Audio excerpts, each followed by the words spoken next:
Hello, my name is Drew, and I just wanted to take a little bit of time to thank you, the viewer, for supporting me. Even anything like just watching a video is incredibly supportive to me.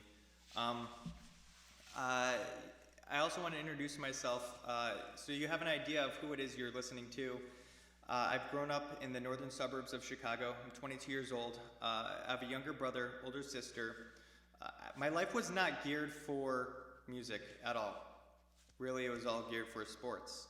And so the fact that I play the cello is it's really funny, and it kind of goes full circle in a weird way too, but it doesn't. I don't know. Basically, from an early age, probably first grade, I believe, I played the cello. I was the worst at practicing. I don't think I've ever practiced before. I just played it whenever I wanted to. And so I've always had that kind of in my back pocket. A lot of summers where it was sitting in the closet. I truly focused on baseball, big passion of mine, and other sports at the time. Ended up just going all in with baseball. My brother and I got a scholarship. I was a freshman in high school, so it was so early that I felt like my path was paved for me, which is gift and a curse. At the time, I kept on playing the cello. I didn't really do lessons or anything. I would do this orchestra at my high school that I didn't even take lessons in high school. I would just show up and play, which is, I was the third chair out of three cellists, so you probably were just as good as I would be. I would hear what it is that they would do, and that, like the first cellist, I would hear what it is he would do, and then I would try to mimic it. Looking back, I actually know that. I actually really don't know how to read music. They would throw new music in front of me, and I'd be like, it was like they just threw out a different language in front of me. That's the truth. And so, um, going through high school, my high school years were pretty good. I would say what they looked like were great. And I think my path was paved, so it was one where it was just don't mess up. And a lot of my life was don't mess up. And this is all intrinsic. I put this in myself. I'm aware of that. And so I wasn't told anything. I had unlimited rights to really do whatever I want. But my brother and I were very just like, don't, do what you can so that you maintain a good image and all these things. And it was just a different outlook and a different take. Well, finally, I ended up getting to a point where I was like focusing on just sports. And so I quit the cello in terms of school, but I always had it in my office closet. And so my junior year, I stopped playing the orchestra, put the cello in the closet, and I really just focused on baseball. Got myself straight through college, went straight to Louisville. University of Louisville is where I played with my brother for a little bit with him, but he's there playing right now. He's also a musician too, which is cool. So we'll be collabing. However, I started just hyper fixating kind of on success in baseball. And when COVID happened, our season was canceled, and it gave me time to not be in that environment where I just had to do everything like quote unquote perfect. And that was the first time in my life where I started doing like even just a normal job. And I realized that I loved being able to even just be rewarded for something, because I would always work so hard, and the affirmations weren't really much, It's like you would do really well, but in those environments, you're competing against everybody, and then it's like if you're younger, you don't have opportunities as much. But that's the way successful programs work, and that's just the way a lot of things work in this world. And so I ended up kind of converting a lot of my focus into other things, and my passion for baseball it didn't die, it just became vivid to me. I got to see that I didn't have it anymore. When I went back, it was like kind of torture. And so it didn't take that long for me to really kind of say I'm just done. And I remember I was terrified to do it, but playing it forward, it's like I'm not going to have somebody make the decision that I knew I needed to make 5 years earlier. So I'm just going to do it now, because you could give me the best things that baseball could give me, and I still don't like the lifestyle it provides. That's just it is what it is. So long story short, I ended up quitting baseball and I left a safety net for nothing. But, I'm a firm believer it's not always bad to leave something bad to enter something that's questionable. Honestly, it's like, most of the time, it's not as bad. It's just our brains like something predictable, even if it's painful. So, stepping into the unknown, I was terrified but felt free. Weight was lifted off my shoulders. That was a good thing. I did lose quite a bit with that, though. A lot of friends that, it's like, I'm not incredibly social. I do well speaking. However, when it comes to like my social life, it's not that great. I would say I'm probably just like everybody else that's likes to hang out and then likes their own time.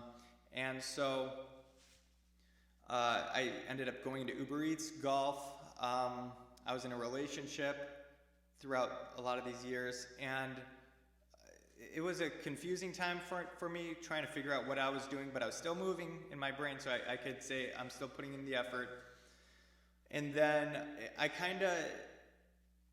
took that into the next year, and I kind of lost myself, I would say, definitely.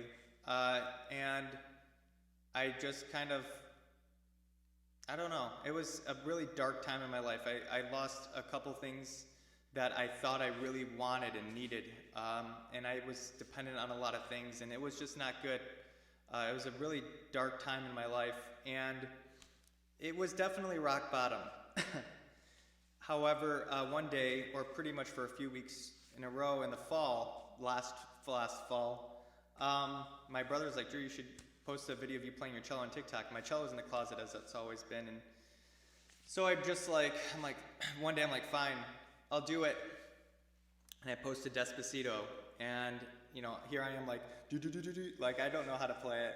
I mean, I kind of do, but nothing great, whatever, I don't know. It turned into me saying, well, if I can do that song, I'll do more. And playing by ear was something I've done prior a little bit, but nothing like, probably as much as anybody does for fun. And so I remember it was probably, I posted the first video and it did okay, and then the next one, and I finally got 1,000 followers, and I went live on TikTok, which was really cool. And I was like, Ben, I got 30 followers. This is crazy. And I'm like, I don't even know what I'm doing. And he's like, well, there you go. And then so I'm like, I just kept on doing that over and over again. And it's led into now, pretty much doing it lives for over a year. Now I'm in the creation side of it. And so it's a gift not knowing necessarily what it is that I do. It's a gift to be able to kind of just go into a task vaguely with a ton of fear. There's a lot of times on a TikTok live, which if you don't know, but I do play live almost every night, if not, and if not, I'm just creating stuff. But there's a lot of times where it's the first time I'm playing a song, and nobody really knows, and I'm kind of like, oh, and then I just do it anyways. And I think that's kind of the general idea of what it is that I would like to build, with what it is that I'm doing. The idea that you don't have to necessarily be perfect to do something, and proficiency comes with consistency just as much as it does with learning. And so to be proficient at something, you can sit and learn how to do something and just like watch somebody do it and tell you how to do it, but you have to do something over and over and over again. And I've showed up every day a lot of time. I mean, vaguely, I've done over 2,000 TikTok lives. There's 365 days in a year. So there's days where it's like I do 4 lives in a day, So I've done it so much, and I've been, I would say, thrown to the fire. I didn't know anything, and sure enough, I was told that many times in the beginning. And so in addition to the cello, I'm a certified life coach. I haven't put a lot into that just because of the new music that I'm really diving into. But that is geared behind everything that it is that I'm doing. My mom's a therapist. And for me, it's one of those where it's like, there's a quote, know yourself to know others. And there's no hierarchy with any of this. I'm just as dependent on all of you as it is as you are for me to produce the music. And so I don't trivialize a single thing when it comes to the support, which is why I'm making this video. I could care less what an algorithm says or anything like that. For me, it's like I just fundamentally do what it is that I believe to be true. And with the cello, it's a scary thing to say, but the truth is I will be 6 feet under the ground before I don't play the cello professionally for the rest of my life. That's, it's one of those where it's like I'm relentless, and I'm willing to say that because I'm not going to go back to do something that I don't want to do, and I will go to the side of a street and play for hours and hours and hours if that's what it means for me to do what it is that I love. And so what I would definitely say is, especially with your own lives, whatever it is that you have a hint of kind of wanting to do, what would happen if you just go all in? Because, what I would say is the day you can stop is the day that I stop. The truth is I'm not stopping.